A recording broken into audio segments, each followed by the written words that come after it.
Avoiding penetration. It was coming. For months, I knew it was coming, but I had no intention of being an easy conquest.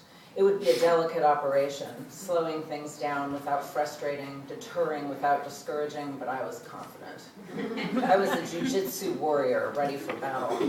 It had all started out so innocently, a question as simple as grass. Mommy, where do babies come from?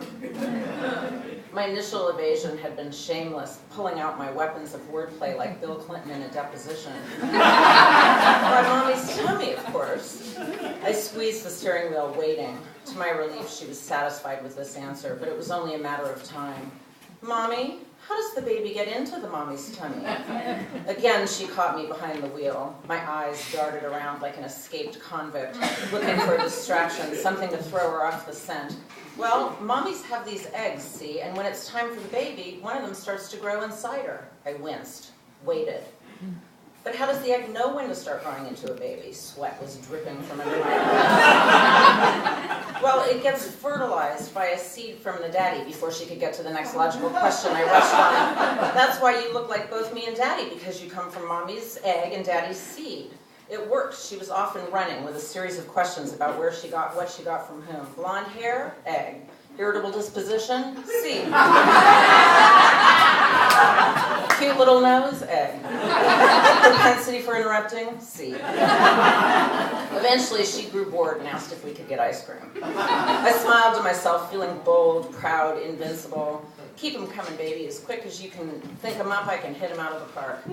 A few weeks later, she was settling into the back seat and buckling her seatbelt when she said, Mommy, the thing I still don't understand is, how does the daddy's seed get to the egg in the mama's tummy? And that was the moment I knew. The time had come to lay down my weapons and to give my daughter the answer she deserved. So I pulled over, and right there in the car, I finally explained how the seed gets to the egg.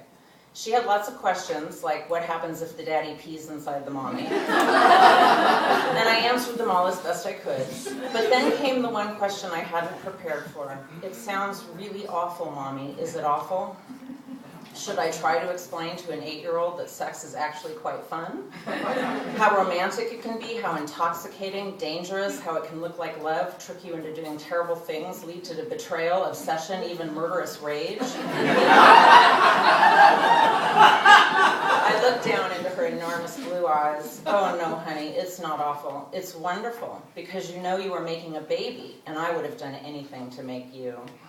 She smiled at that and seemed finally satisfied. It was just one of those silly things adults have to do in order to get what they want, like going to work or watering the lawn.